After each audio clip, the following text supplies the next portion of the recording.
In Saussure now, we say the value of the signifier is, quote, therefore not determined merely by the concept of meaning for which it is a token, right? It is not determined, the value of the signifier, right, is not determined merely in the concept or meaning for which it is a token.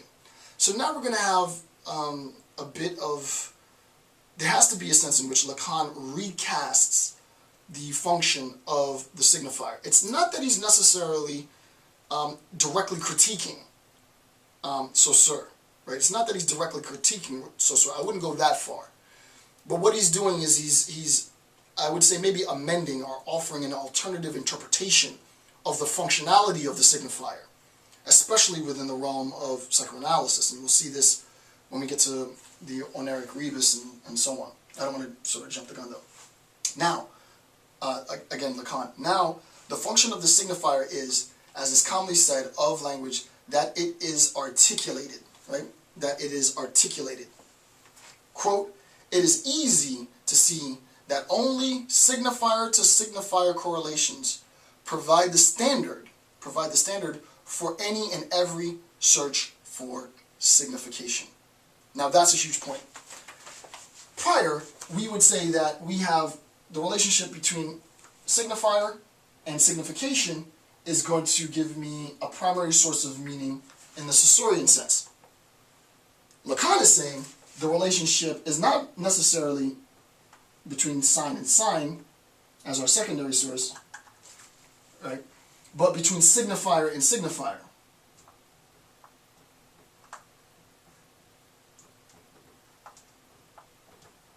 Right? That this becomes a secondary source of meaning. I would, and I don't want to jump ahead too much, but what I would say is I would sort of borrow from both so that you have a primary, secondary, and tertiary. But I'll talk about that after I wrap up the whole discussion, my own sort of interpretation, right? It is easy to see that only signifier to signifier correlations provide the standard for any and every search for signification. So that when we get to this idea of signification now, right, signification for Lacan is obviously a much more difficult point to reach than in Saussure. I think that's fair, right? There might be some debate about the relationships, but what's not at debate is that it's far easier to reach an understanding of signification in the traditional Saussurean algorithm than it is in Lacanian, quote-unquote, algorithm, though he doesn't provide this algorithm, because the way that we arrive at signification is through multiple signifiers, the relationship between multiple signifiers. And what does he say? And so I rephrase it to make sense of like what this says. So to rephrase that, it is only in how we use our words, right? It's only in the usage of our words, structure in which we use our words, that we come to understand meaning, right? Signification in the world. So that's my attempt to rephrase what he said. So I'll read what he says again, and then I'll read my paraphrase of what he said. It is easy, this is Lacan. Lacan says, it is easy to understand that only signifier to signifier correlations provide the standard for any and every search for signification. What does that mean?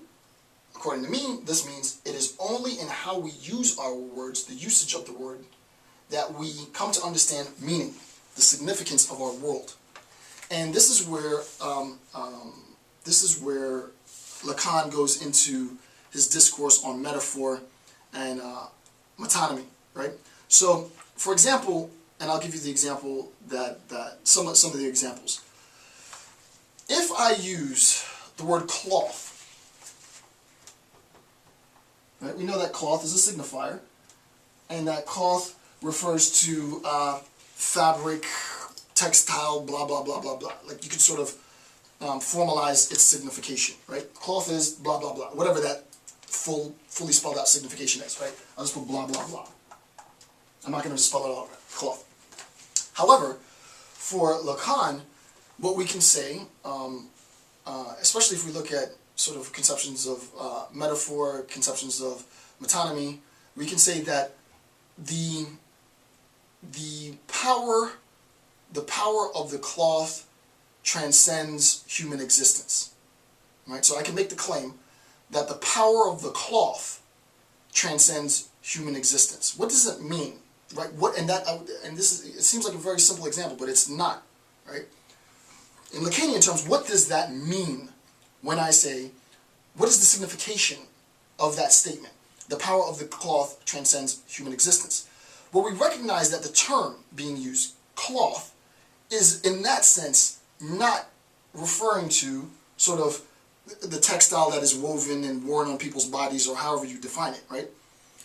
I'm using the term cloth to represent the Catholic Church or religion or what have you, right? So if I say something like, the power of the cloth transcends human existence, what I'm saying, at least on two levels, is that the cloth has power, the church, God, has power over us, I guess, if you believe in God, in this world, but in another world. And the question is, well, why not just use God? Because in a sense, I don't really mean God, right? I mean the cloth.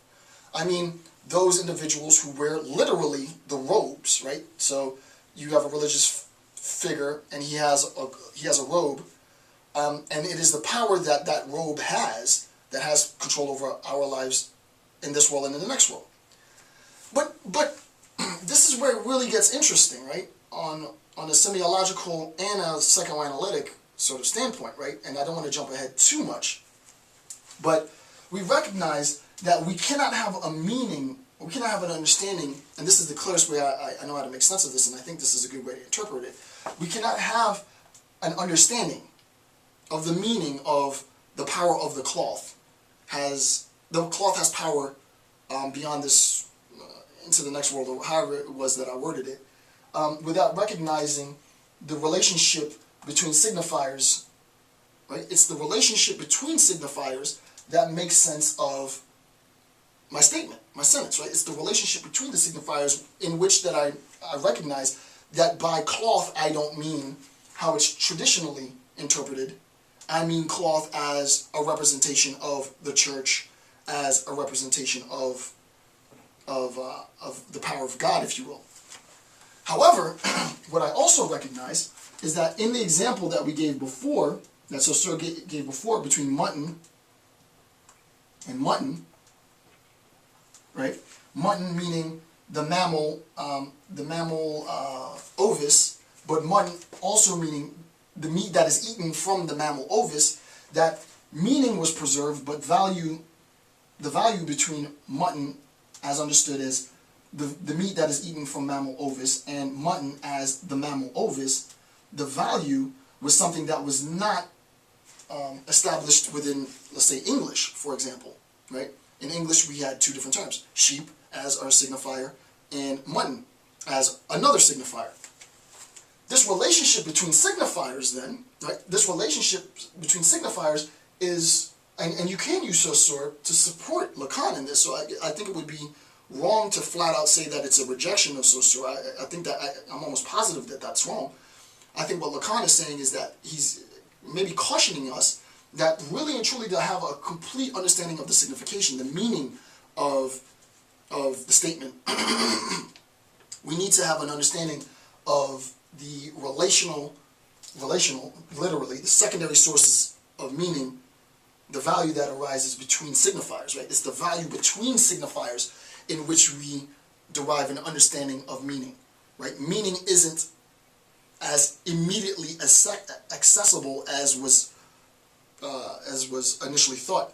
And if you think in just a general sense, wouldn't this be what a psychoanalyst would say? Well, yeah. I mean, if you think about, historically speaking and academically speaking, where Lacan is situated, right? The meaning for the things that we say and we do is often much, much deeper than what we initially think, right?